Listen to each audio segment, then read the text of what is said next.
اعوذ باللہ من الشیطان الرجیم بسم اللہ الرحمن الرحیم والحمد للہ رب العالمین والعاقبۃ للمتقین والصلاة والسلام علی نبینا وعلی آلہ واصحابہ واولادہ وبناتہ وازواجہ وجمیع ملتہ اجمعین۔ مکرم و محترم سامعین گرامی قدر، بحمد اللہ تعالی آج ہمارا ماہ رمضان المبارک کا یہ دوسرا لیکچر ہے، اور ہم نے کل کی گفتگو میں اس بات کا ذکر کیا تھا کہ لفظوں کا بھی ایک اپنا معنی ہوتا ہے، اور اگر وہ لفظ بابرکت، باسعادت، معنی خیز اور عظیم ہستیوں کے ہوں تو اس کی ایک اپنی تاثیر ہوتی ہے اور لفظ بولنے والے کو اس کا فائدہ ملتا ہے۔ تو اللہ تبارک و تعالیٰ کا ذکر اور اللہ تبارک و تعالیٰ کے ناموں کا بولنا، بیان کرنا، کہنا اور ورد و وظیفہ کرنا، وہ تو صاف ظاہر ہے اپنی شان میں درجہ اول کے طور پر اور سب سے بہترین، اہم ترین اور عظیم ترین وظیفہ بھی ہے، عبادت بھی ہے، اور اس کے اثرات ظاہری اور باطنی بھی ہوتے ہیں۔ جیسا کہ روایت میں یہ بات موجود ہے کہ جو بندہ ایک بار اللہ سبحانہ و تعالی کا نام لیتا ہے تو اللہ تبارک و تعالی اس کی طرف رحمت کی نظر سے دیکھتا ہے، اور یہ اللہ تبارک و تعالی کا رحمت کی نظر سے دیکھنا بندے کو اس کی 70 حاجتیں پوری ہوتی ہیں، اور ان تمام حاجتوں میں سب سے چھوٹی حاجت یہ ہے کہ اس کے گناہوں کی بخشش ہو جاتی ہے۔ تو آپ اندازہ فرمائیں کہ نام لینا ہی کتنا بڑا فضیلت پر مبنی عمل ہے، اور اس کی کتنی برکتیں ہیں اور کتنے اس کے فائدے ہیں۔ تو جب نام لیا جاتا ہے تو نام لینے سے اس کی تاثیر بھی نصیب ہوتی ہے، یعنی اس کا اثر اور اس کی کیفیت اور اس کی ذات کے جلووں کی طرف انسان کو رہنمائی بھی ہوتی ہے۔ پھر ہم یہ بھی سوچتے ہیں کہ ظاہری طور پر نام لیے جانے سے یا اللہ کا ذکر کرنے سے، اللہ کے محبوب صلی اللہ علیہ وسلم کا ذکر کرنے سے یا دیگر عبادات کرنے سے بھی کیا ہوتا ہے، جب تک کہ انسان کی مکمل طور پہ طبیعت میں، مزاج میں، عمل میں، کردار میں تبدیلی نہ آئے۔ تو یہ بات بالکل ٹھیک ہے، مگر ایسا کہہ کے نیک عمل کی طرف متوجہ نہ ہونا یہ تو بالکل ہی غلط ہے۔ اور جب ہم متوجہ ہوتے ہیں نیک عمل میں تو وہ نیک عمل ابتدائی طور پہ شاید وہ تھوڑا ہو، مگر وہ اپنے تدریجی مراحل سے گزرتا ہوا وہ ہمیں الحمدللہ بالآخر منزل سے آشنا کر دیتا ہے۔ اور پھر جتنا بندہ اللہ تبارک و تعالیٰ کا نام تو وہ ہے، اس میں پاک ہو، اس کی ذات پاک تو وہ ہے کہ وہ دل میں سماتا ہے، وہ ہماری طبیعت کے ان نہا جسم بلکہ بدن کے ان نہا خانوں میں بھی اپنی شان کے مطابق موجود ہے جہاں کسی کی موجودگی کا امکان نہیں ہے، ممکن ہی نہیں کسی اور کے لیے۔ تو جب ہم اپنی طرف توجہ کرتے ہیں، بزرگان دین ان باتوں کو بڑی اہمیت دیتے ہیں۔ من عرف نفسہ فقد عرف ربہ، اپنے من میں ڈوب کر پا جا سراغ زندگی۔ یہ جتنی بھی تعلیمات ہیں اس انداز کی، اس کا مطلب یہی ہے کہ آپ اپنی طرف متوجہ ہو جاؤ، اور جب اپنی طرف توجہ کرتے کرتے تمہارا ایک خاص مرحلہ آ جائے گا تو وہاں پر تمہیں اللہ تبارک و تعالیٰ کی بارگاہ کے جلوے بھی مل جائیں گے۔ ایک بہت ہی پیاری حکایت بیان کی جاتی ہے کہ ایک دہلی سے ایک سنارا تھا، جوہری تھا، گولڈ سمتھ، وہ لاہور آیا اور اس کے پاس بہت سارے موتی تھے اور ہیرے تھے۔ تو لاہور میں آ کے اس نے تجارت تھی، اس کی بزنس تھا، تو اس نے کاروبار کے سلسلے میں آیا، اور آخر ایک موقع پر اس نے بہت سارے لوگوں کو جو بھی اس کو لینے والے تھے یا اس کے گاہک تھے ان کے سامنے وہ موتی سارے رکھے اور ہر موتی کا تعارف کروایا۔ ایک موتی کا تعارف کرواتے اس نے کہا کہ یہ موتی شب افروز ہے۔ اچھا، شب افروز کا مطلب یہ ہے کہ اس میں رات کو وہ چمکتا ہے اور رات کی تاریکی کو روشنی اور ضیاء باریوں میں بدل دیتا ہے۔ تو اس پر جو اس نے یہ تعارف کروایا اور دیگر موتیوں کا بھی تعارف کروایا، تو اسی مجلس میں ایک شخص ایسا بھی تھا کہ جو مستقل گاہک تو نہیں تھا، مگر وہ ان کے ساتھ رہتا تھا، ان کا ملازم ہوگا۔ تو اس نے یہ دل میں سوچا کہ یہ تو موتی مجھے ملنا چاہیے اور ہر صورت میں ملنا چاہیے. تو دوسرے دن اس نے اس جوہری سے پوچھا کہ آپ کی واپسی کب ہے؟ اس نے کہا کل مجھے واپسی ہے. تو کہاں جانا ہے؟ کہا دہلی جانا ہے. تو اس نے کہا کہ اگر آپ اجازت دیں تو میں نے بھی دہلی جانا، یہ تو بڑا اچھا ہوا میرے لیے، تو میں بھی آپ کے ساتھ ہو لوں. تو جوہری سونار نے کہا کہ ٹھیک ہے، تم بھی میرے ساتھ چلو، میں تمہیں اجازت دیتا ہوں، آؤ مل کے سفر کریں گے تو تھوڑا سفر میں جو ایک خفت ہوتی ہے سفر کی وہ کم ہو جائے گی. لیکن اس کے ساتھ ہی سونار جو گولڈ سمتھ تھا، جوہری تھا، جو موتیوں والا تھا، اس کو پتا چل گیا کہ اس بندے کی نیت ہار گئی ہے، اور یہ میرے موتی جس کو میں نے شب افروز کہا، اس کی نظر اس پر ٹھہر گئی. رویے سے پتا چل جاتا ہے اس نے دلچسپی زیادہ لی ہوگی اس موتی میں. تو بہرحال وہ چل دیے اور چلتے ہوئے رات راستے میں گزاری. جب رات گزاری ایک جگہ پر، تو اس کے خیال میں یہ تھا کہ جو بندہ ساتھ چلا تھا کہ جب رات کو یہ اپنی قمیض جس میں اس نے موتی رکھا ہوا ہے اتار کے رکھے گا تو میں وہ چوری کر لوں گا. سونار اس نے بھی اپنے صاف ظاہر رات کو سونے کے کپڑے بدلے. تو سونار بھی اٹھا اور اس نے بھی اپنے کپڑے بدلے، لیکن وہ جو اس کے پاس موتی تھا رات کو چمکنے والا، وہ اس نے نکال کر جو اس کے ساتھ والا مسافر تھا جو اس موتی کو چوری کرنا چاہتا تھا، اس کی قمیض کی جیب میں ڈال دیا. تو وہ رات کو اٹھا، جب سونار سو گیا، اٹھا اور جا کر اس کے کپڑوں کو چیک وغیرہ کیا اور سنیچ کرنے کی، چوری کرنے کی کوشش کی، لیکن اس کو کچھ ملا نہیں ہے. صبح اٹھا اور اس نے کہا کہ آپ تو وہ کہہ رہے تھے کہ آپ کے پاس وہ موتی، تو کدھر ہے وہ موتی؟ وہ رات کو چمکا تو نہیں ہے. وہ تو آپ کہہ رہے تھے رات کو چمکتا ہے، تو میں نے تو یہ کہا سفر بھی ہوگا اور اس کی چمکے بھی دیکھوں گا، تو وہ کدھر گیا موتی؟ تو اس پر اس نے کہا کہ موتی تو یہ میری جیب میں ہے. اس نے نکال کے اس کو دکھا دیا. اس نے کہا شاید پھر مجھے تلاشی لینے میں یا چیک کرنے میں شاید مغالطہ ہوا یا میں صحیح کر نہیں سکا. دوسری رات پھر ایسا ہوا، تیسری رات پھر ایسا ہوا. 3 راتوں کے بعد وہ جو بندہ تھا وہ کہنے لگا اب میں مزید سفر آپ سے جاری نہیں رکھ سکتا. جوہری سے کہا لیکن مجھے ایک بات تو بتائیں، میں اصل میں نہ دلی جانا چاہتا تھا، نہ میرا ارادہ تھا، میں تو وہ آپ کے موتی کو چوری کرنا چاہتا تھا اور وہ موتی مجھے مل نہیں سکا. تو مجھے بتائیں کہ آپ نے وہ موتی کیا کدھر؟ تو اس پر پھر سونار نے اس کو یہ کہا، جوہری نے، کہ بات یہ ہے کہ میں نے وہ موتی ہر رات تمہاری جیب میں ڈالتا رہا، تم میری جیبیں تو تلاش کرتے رہے، کاش تم نے ایک رات اپنی جیب بھی تلاش کی ہوتی تو تجھے تیری اپنی قمیض میں ہی موتی مل گیا ہوتا. یہ حکایت بیان کرنے کا مقصد بزرگان دین نے یہ بیان کیا ہے جو بڑا واضح ہے کہ وہی اپنے من میں جب ڈوبو گے، اپنی طرف توجہ کرو گے اور اپنے اندر جھانکو گے تو تمہیں اپنے اندر غور و فکر اور ہدایت کے ارادے اور نیت کے ساتھ جب جھانکو گے تو تمہیں ہدایت نصیب ہو جائے گی، رب ذوالجلال کی بارگاہ کی معرفت بھی ملے گی اور اس کی طرف جانے والے راستے بھی کھلے ہو جائیں گے. پھر ہمارے ذہن میں یہ بات آتی ہے کہ اگر ایسا ہو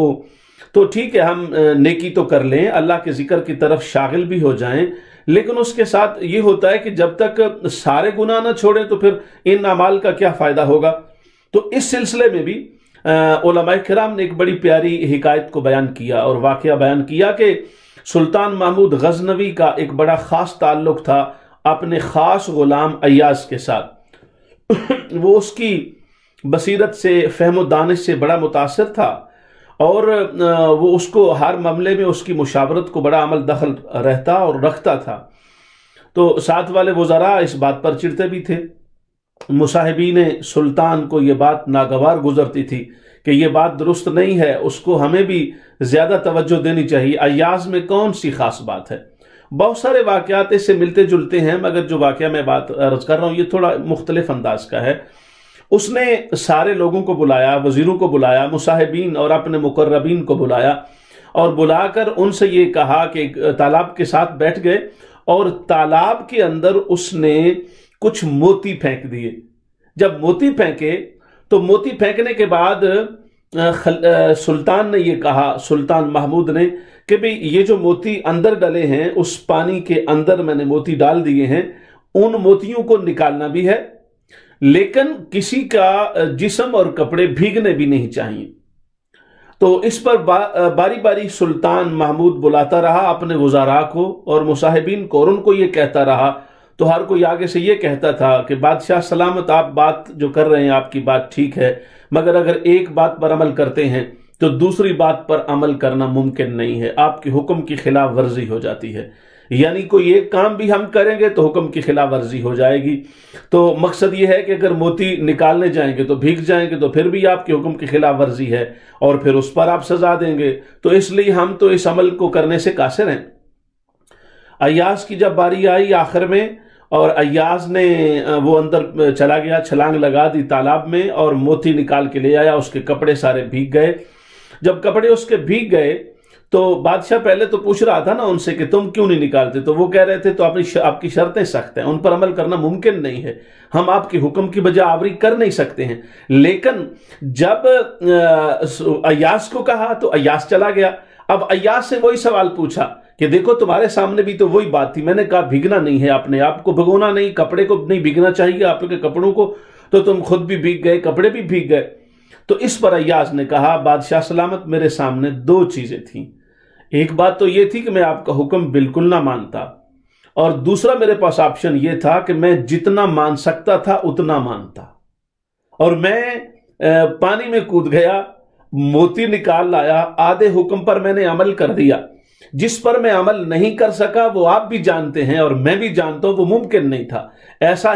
ہو نہیں سکتا کہ پانی میں جاؤں اور پانی بھگوئے نہیں، پانی سے بندہ بھیگے نہیں، تو جو میں کر سکتا تھا وہ تو میں نے کر دیا۔ وہ ہے نا مشہور شعر بھی ہے، تیرے قدموں میں آنا میرا کام تھا، میری بگڑی بنانا تیرا کام ہے۔ تو ایاز نے یہ مثال پیش کر کے ثابت کر دیا کہ جب حکم ماننا ہو اپنے دنیا دار مالک کا تو وہاں پر بھی حکم ماننے کے تقاضے۔ اس پر سلطان محمود نے اسے حسب معمول انعامات سے بھی نوازا اور اپنے دوسرے وزراء سے کہا تم نے بالکل حکم نہیں مانا، اور ایاز نے میرا آدھا حکم مانا ہے، اور جو نہیں مانا اس پر اس کا بس نہیں ہے۔ اس کا آدھا حکم ماننا اس بات کی دلیل ہے کہ وہ میرے حکم کو، میری بات کو اور میرے کہنے کو سنجیدہ لیتا ہے، اسے توجہ دیتا ہے، اس کی طرف دلچسپی لیتا ہے، اپنے دل و دماغ کے گھوڑے دوڑاتا ہے، ہر ممکنہ عمل کی کوشش کرتا ہے۔ اس کے باوجود جو خامی رہ گئی ہے وہ خامی رہی نہیں، کیونکہ اس میں اس کا کوئی اپنا ذاتی ان پٹ نہیں ہے، اس خامی میں اس کا دخل نہیں ہے، وہ اس کے جیسے ہماری لفظ استعمال ہوتا ہے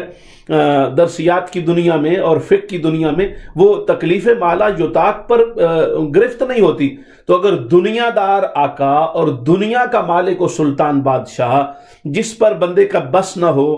اس پر گرفت نہیں کرتا تو وہ خالق و مالک ہستی جو پوری کائنات کو بنانے والی، قائم رکھنے والی، وجود دینے والی اور بقا دینے والی ہستی ہے، جتنی کسی کو بقا نصیب ہے اور اس نے اپنی شان کے مطابق مقرر فرمائی ہے، تو وہ کیسے گرفت کرے گا؟ اس لیے ہمارا کام ہے آگے بڑھنا، آگے چل نکلنا، اور آگے کی طرف جب ہم بڑھیں گے اور اپنا قدم بڑھائیں گے تو پھر انشاءاللہ تعالی راستے کی تکلیفیں دور ہو جاتی ہیں۔ میں نے کل بھی یہ کہا تھا، مشکلات کا تقاضا یہ ہے، بیماریوں کے بھرے ہوئے ماحول کا تقاضا یہ ہے، ٹینشنز اور ہر قسم کی پریشانیوں کا تقاضا یہ ہے کہ ہم اپنے آپ کو اللہ کی طرف راغب کر لیں، اللہ کے محبوب صلی اللہ علیہ وسلم اور ان کی تعلیمات کی طرف متوجہ ہو جائیں، اور ان کی طرف راغب ہوں گے تو انشاءاللہ مشکلیں ختم ہو جائیں گی، تاریکی کا دور ختم ہوگا انشاءاللہ تعالی، اور اس سے دو فائدے ہوں گے۔ ایک تو ہماری مصروفیات کا جو رجحان ہے وہ بالکل پاک اور اللہ پاک کی بارگاہ میں منظور ہو جائے گا، مقبول ہو جائے گا، اور دوسرا فائدہ یہ ہوگا کہ ہمیں جسدی بدنی یعنی جسم کو بھی طہارت و نظافت و پاکیزگی اور ہیجانات سے نجات ملے گی، منفی رجحانات سے ہماری جان چھوٹ جائے گی، اور ہمیں اللہ کے ذکر کی جو لذت خاص ہے اس کے ظاہری اور باطنی فوائد سے جب ہم اپنے آپ کو مزین کریں گے تو انشاءاللہ تعالی وہ کٹھن منزل آسانی سے کٹ جائے گی، مشکل سفر آسانی کے ساتھ طے ہو جائے گا انشاءاللہ تعالی۔ لہٰذا میں بار دیگر اپنے محترم سننے والوں کو اس بات کی طرف متوجہ کروں گا کہ آئیے آگے بڑھیے، یہ رمضان المبارک کا عظیم ترین مہینہ ہے، برکتیں رحمتیں اللہ کی طرف سے بخشش اور دوزخ سے رہائی کے پروانے تو یوں ہی اللہ پاک اس مہینہ کے اندر مقدر فرما دیتا ہے۔ جب ہم توجہ تھوڑی سی کریں گے تو انشاءاللہ تعالی دعاؤں میں بھی اثر پیدا ہو جائے گا انشاءاللہ، اور اس کی بارگاہ میں جب جھکیں گے، تعلق پیدا کریں گے، رجوع کریں گے تو اس کی رحمت ضرور متوجہ ہوگی انشاءاللہ۔ تو لہٰذا اس کی طرف ہمیں بڑھنا ہوگا، اور حقیقت بھی یہ ہے کہ اللہ کا ذکر اور اللہ کی یاد کے علاوہ باقی دنیا بے ثباتی کا نام ہے، بے حقیقت چیز کا نام ہے، دکھنے میں بڑا کچھ نظر آتا ہے، حقیقت میں بہت کم ہے۔ شاید مولانا روم نے اس بات کو بیان کیا ہے کہ وہ بادشاہ تھا، ہمارے بہت سارے سامعین نے اس بات کو سنا ہوگا، بادشاہ تھا اور بادشاہ کے پاس ایک فقیر آ کے صدا لگاتا اور آ کے کہتا کہ بادشاہ سلامت، تم بادشاہی کے نشے میں ہو، لیکن یہ نشہ عارضی ہے، وقتی ہے، لمحاتی ہے، بالکل ٹیمپریری ہے، اس کا کوئی فائدہ نہیں ہے، کسی ایسی بات کی طرف متوجہ ہو جاؤ کہ جس سے تمہیں دائمی خوشی مل جائے، تم بیساکھیوں کے محتاج نہ رہو، رب ذوالجلال کی بارگاہ کی طرف متوجہ ہوگے تو تمہارے دنیا کے مسائل بھی حل ہو جائیں گے، آخرت کے مسائل بھی حل ہو جائیں گے۔ اگر جو بندہ صرف دنیا کے مسئلے حل کرتا رہتا ہے تو دنیا ایک ایسا جنجال ہے، وہ مسئلے حل نہیں ہوتے ہیں، بلکہ بندہ حل کرتا کرتا خود لا ینحل ہو جاتا ہے، کیونکہ اس کی وجہ یہ ہے کہ وہ مشکلات کا ایسا پھندا ہے، وہ ایک ایسا گھمن گھیر ہے جس سے بندہ نکل نہیں سکتا۔ لیکن جب اللہ کے نام کا سہارا، اللہ کی توجہ کا سہارا، اللہ رب العزت کی بارگاہ کی طرف انسان کی رسائی کا سہارا اسے مل جاتا ہے تو وہ معامنت ہو جاتی ہے، اور جب رب ذوالجلال کی بارگاہ سے معامنت ہوتی ہے تو پھر بندے کے لیے کامیابی اس کا مقدر بن جاتی۔ میں بات یہ عرض کر رہا تھا کہ وہ فقیر بادشاہ سے کہتا کہ بادشاہی کی طرف توجہ نہ کرو، جو بادشاہیاں دینے والا اس کی طرف توجہ کرو۔ تو بادشاہ اس کی بات کو کہتا، فقیر لوگ ہوتے ہیں، آپ کو کیا پتا دنیا کا نشہ اور بادشاہت کی چکا چوند، ٹھاٹ باٹ اور رنگینی اور یہ حسل بسل، یہ تمہیں کیا پتا کیا ہوتی۔ تو وہ بات کو اگنور کر دیتا، مگر فقراء، علماء، اللہ کی بارگاہ کے برگزیدہ بندے جنہیں اللہ نے اپنے دعوت کے لیے چنا ہوتا ہے، وہ اپنی دعوت کو جاری رکھتے ہیں۔ فقیر صدا لگا دیتا جب کبھی اس کا موقع ملتا۔ ایک وقت ایسا کہ بادشاہ شکار کرتے کرتے جنگل میں شکار کر رہا تھا، تو شکار کرتے کرتے وہ مدد کے ساتھ وہ شکار کرتے کرتے بادشاہ جنگل میں گیا اور دور نکل گیا۔ جب دور نکل گیا تو ایسے ویرانے میں پہنچ گیا کہ وہاں اس کو بھوک اور پیاس کی شدت نے گھبرا لیا، پریشان کر دیا۔ پیاس کی شدت نے جب پریشان کیا، سارا دن شکار میں موجود رہا، کرتا رہا، اور اس کی حالت غیر ہو گئی، یہاں تک کہ وہ پانی کے ایک قطرے کو ترس گیا۔ اسی دوران اس نے دیکھا کہ سامنے ایک بابا فقیر ہے اور اس کے پاس ایک مٹکے میں پانی بھی موجود ہے۔ وہ اس کے پاس گیا اور جا کر کہنے لگا، بابا فقیر جی، آپ کی خدمت میں آیا ہوں، میں بہت پیاسا ہوں، جان بلب ہوں، اور مجھے مہربانی کریں، آپ پانی دے دیں۔ فرمایا کہ پانی تو مل سکتا ہے لیکن پانی کی قیمت دینا پڑے گی۔ اس نے کہا کہ پانی کی قیمت کی کیا بات ہے، میں بادشاہ ہوں، مملکت کا سربراہ ہوں، حکومت چلاتا ہوں، حکمران ہوں، تو آپ کو جو مانگو گے آپ کو ملے گا، آپ اس کی فکر نہ کرو، آپ مجھے پانی کا ایک گھونٹ دے دو۔ فقیر نے کہا پانی مل جائے گا مگر تم قیمت ادا نہیں کر سکتے، اس تنہا اور تنہا اور ویران اور سنسان ویرانے اور جنگل میں اگر تم پانی لینا چاہو گے تو یہاں عام پانی تو اویلیبل نہیں ہے، اس کی قیمت بہت زیادہ ہے۔ اس نے کہا جناب آپ جتنی قیمت بھی لینا چاہتے ہیں اب میں دینے کے لیے تیار ہوں۔ تو فقیر نے کہا آدھی بادشاہت لگے گی۔ اس نے کہا میں بالکل تیار ہوں، آدھی بادشاہت لے لو۔ سوچا کہ آدھی بادشاہت دے کے آدھی تو پھر بھی بچتی ہے، اور اگر جان چلی گئی تو پھر تو نہ بادشاہت رہے گی نہ میں بادشاہ رہوں گا، پھر تو کچھ بھی نہیں بچے گا۔ تو اس نے کہا بالکل، فوری طور پر رضامند ہو گیا۔ تو اس نے آدھی بادشاہت کا وعدہ کر دیا اور لکھ کر دے دیا، اور پھر جب پانی پیا تو سارا دن گلا خشک تھا اور پریشانی اور طبیعت بھی خراب ہو چکی تھی۔ جب پانی پیا تو وہ گلے سے نیچے ہی نہیں اترا، جب گلے سے نیچے نہیں اترا تو طبیعت اور زیادہ خراب ہو گئی۔ اس پر فقیر نے کہا کہ اب تمہیں کیا ہوا؟ اس نے کہا جی پانی تو میرے گلے سے نیچے نہیں اتر رہا، آدھی بادشاہت بھی دے تھی کہ شاید بچ جاؤں، مگر لگتا ہے میرا آج آخری وقت آ گیا ہے۔ تو آپ مہربانی فرمائیں میرا کچھ علاج کر سکتے ہیں؟ تو آپ نے فرمایا ہاں میرے پاس ایک نسخہ ہے، پھکی بھی موجود ہے، لیکن جو آدھی حکومت تیری رہ گئی ہے نا وہ بھی لکھ کے دے دو تو پھر تمہاری جان بچ سکتی ہے۔ اب تیرے پاس دو آپشن ہیں، یا بادشاہت جائے گی یا تیری جان جائے گی، ایک چیز تو چلی جائے گی۔ بادشاہت دے دے تو جان بچ سکتی ہے، میں نسخہ دے دیتا ہوں۔ اس نے لکھ کے آدھی بادشاہت دوسری بھی دے دی، مکمل بادشاہت فقیر کے حوالے کر کے فقیر نے نسخہ پھکی نکالی دی، اور جو نسخہ پھکی دی تو اس سے شفا یاب ہو گیا، پانی بھی چلا گیا، اس کو زندگی مل گئی۔ خیر وہاں سے وہ بادشاہ واپس چلا گیا۔ پھر کچھ عرصے کے بعد فقیر دوبارہ اسی بادشاہ کے پاس پہنچا،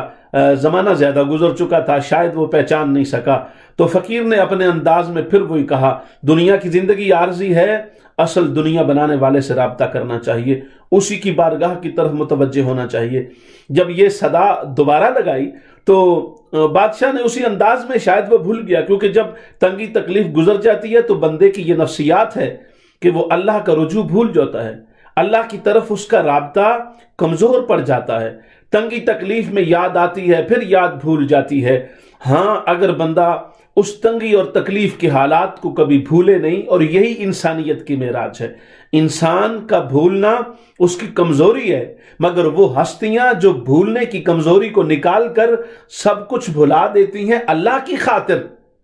تو پھر انہیں کچھ نہیں بھولتا، اور جب نہیں بھولتا سبق یاد رہتا ہے تو پھر ناکامی نہیں ہوتی، کامیابی قدم چومتی ہے۔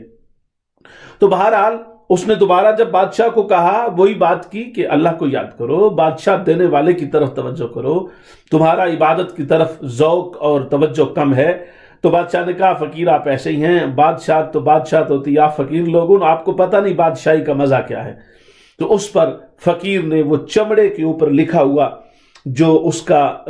تحریر تھی، نوشتہ تھا اس کے اپنے ہاتھوں کا، اس کو سامنے پیش کیا، کہا بادشاہت یہ تیری نہیں ہے، یہ بادشاہت تو میری ہو چکی ہے، اور تمہیں یاد ہے یہ بادشاہت تو نے مجھے 2 گھونٹ پانی پر اپنی پوری بادشاہت لکھ کے دے دی تھی۔ تو بہرحال جب اس کے سامنے ایویڈنس آیا تو بادشاہ کی دنیا بھی بدلی، اور وہ رب ذوالجلال کی بارگاہ کی طرف متوجہ ہو گیا۔ تو سامعین محترم ہمیں دیکھنا یہ ہے کہ جب ہم اللہ کی بارگاہ کی طرف متوجہ ہوں گے تو ہم حقائق کی دنیا میں سفر کریں گے۔ آخر میں جو چند باتیں آپ کی خدمت میں عرض کرنا چاہتا ہوں وہ ایک ایسی ہستی کی باتیں ہیں، اور ایک ایسی ہستی کا تذکرہ ہے جس نے صحیح معنوں میں اللہ کی حمد کے ترانے گائے، اور اس انداز سے ترانے گائے کہ مشکلات بھی اپنے پورے عروج پر تھیں، سختیاں اپنے پورے عروج پر تھیں، حالات کا ناگفتہ بے ہونا اور عدم موافق ہونا وہ بھی اپنے پوری بلندی پر تھا، لیکن اس ہستی نے اپنی کمال ہمت و جرت کے ساتھ اور اپنی کمال قوت برداشت کے ساتھ رب ذوالجلال اور اس کے محبوب صلی اللہ علیہ وسلم کو راضی کرنے کا حق ادا کر دیا۔ اس ہستی کا نام ہے حضرت بلال ابن رباح رضی اللہ تعالی عنہ، جو عام طور پہ حضرت بلال حبشی کے نام سے مشہور ہیں۔ آپ کو یہ شرف اور اعزاز حاصل ہے کہ ظاہری اعتبار سے دنیا کے جو تقاضے ہوتے ہیں اس کے مطابق حضرت بلال کا خاندان، آپ کا شعبہ اور آپ کی زندگی کا مصروفیت کا سلسلہ اور آپ کا ظاہری سٹیٹس وہ اتنا اچھا نہیں تھا۔ اس ماحول کے موافقت سے وہ جو سب سے کم سٹیٹس ہوتا ہے دنیا داری میں وہ آپ کا تھا، یعنی ظاہری طور پہ حسن کی دنیا میں بھی آپ کا نہیں تھا سلسلہ، دوسرا مال و دولت بھی آپ کے پاس نہیں تھا، آپ غلام تھے، تیسرا خاندان بھی آپ کا نہیں تھا، آپ بکتے ہوئے پورے خاندان اپنی فیملی کے ساتھ، آپ کی 2 یا 3 بہنیں تھیں، ایک بھائی تھا، والدہ ماجدہ تھیں، تو آپ آئے تھے بکتے ہوئے، عبداللہ بن جدعان کے پاس آپ کو بیچا گیا۔ تو عبداللہ بن جدعان جو مکہ میں موجود تھا، بہت بڑا سردار تھا، تو اس نے آپ کو خرید لیا۔ تو جب خریدا تو ساتھ ہی سرکار پاک صلی اللہ علیہ وسلم کا زمانہ بھی اسی حساب ظاہر ہے آپ کی بعثت کا وقت ہو گیا تھا اور آپ اعلان کر چکے تھے، تو آپ بڑے متاثر ہوئے، اور سرکار پاک صلی اللہ علیہ وسلم، وہ واقعہ تو بعد میں ہم کبھی ذکر کریں گے، کسی اور موقع پر، تو اس نے بھی عبداللہ بن جدعان کے ہوتے ہوئے یعنی غلام ہوتے ہوئے آپ نے کلمہ پڑھ لیا، مگر جیسے سرکار نے اجازت دے رکھی تھی اور اللہ پاک کی بارگاہ سے امر بھی یہی تھا کہ خفیہ رکھنا ہے اپنے ایمان کو، کیونکہ سختیوں اور مصائب کا دور تھا، مظالم کا دور تھا، مکہ کے اندر حالات ظاہری طور پر سازگار نہیں تھے، تو اللہ تبارک و تعالیٰ کی بارگاہ سے بھی اجازت تھی کہ آپ اپنے ایمان کو خفیہ رکھ سکتے ہیں۔ تو ایسی صورتحال میں حضرت بلال خفیہ رکھے ہوئے تھے اپنے ایمان کی کیفیات کو۔ تو ایک دن عبداللہ بن جدعان اپنے ساتھ بتوں کے سامنے لے کے گیا، آپ نے دیکھا بتوں کے اوپر گندگی لگی ہے، تو نجاست لگی ہے، تو آپ نے نفرت سے ان کو کنکر دے مارا، کیونکہ جب حقیقت کا نور ہوتا ہے اور نور توحید جو ہوتا ہے وہ اپنی چمک دکھانے سے نہیں رہ سکتا، اس کی چمک اپنی چمک ہوتی ہے، پھول کی خوشبو ہوتی ہے اور پھول کی خوشبو کو روکا نہیں جا سکتا، تو صاف ظاہر ہے توحید اور رسالت سے بڑی خوشبو کیا ہو سکتی ہے۔ تو وہ جو خوشبو توحید کی اپنے من میں موجود تھی، ان نجاستوں کو دیکھا، بتوں پر لگے ہوئے دیکھا اور پتھر کی کنکری ماری اور نفرت کا اظہار کر دیا۔ فرمایا کہ تم اپنی نجاست تو اتار نہیں سکتے ہو اور تم لوگوں کے رازق بنے ہوئے ہو، لوگوں کی مشکلیں حل کرتے ہو، لوگوں کے لیے دافع البلاء و وبا بنے ہوئے ہو۔ یہ نفرت کا اظہار کر دیا۔ عبداللہ بن جدعان نے دیکھ لیا، جب اس نے دیکھ لیا تو وہ حیران ہو گیا کہ حضرت بلال جیسا انتہائی تابع فرمان غلام وہ اتنی جسارت کر رہا ہے، مگر سمجھدار تھا، اس کو محسوس ہو گیا کہ اب میں جتنے بند بھی باندھوں گا یہ بند ٹوٹ جائیں گے، یہ رکیں گے نہیں۔ تو اس نے حضرت بلال رضی اللہ تعالی عنہ کو امیہ کے ہاتھوں میں فروخت کر دیا۔ ہمارا وقت ختم ہو گیا ہے، انشاءاللہ تعالی سلسلہ کلام اور گفتگو جاری رہے گا۔ کل کے درس میں تو ہم شہزادی کونین سیدہ طیبہ طاہرہ عفیفہ کائنات اور سیدہ نساء اہل الجنہ سیدہ فاطمہ الزہرا رضی اللہ تعالی عنہا کا ذکر پاک کریں گے انشاءاللہ تعالی، اور پھر اس سے اگلے کسی پروگرام میں ہم اپنی اس گفتگو کو اختتام کی طرف لائیں گے۔ اللہ تبارک و تعالی ہمیں عمل کی توفیق عطا فرمائے۔ وما علیہ الا البلاغ۔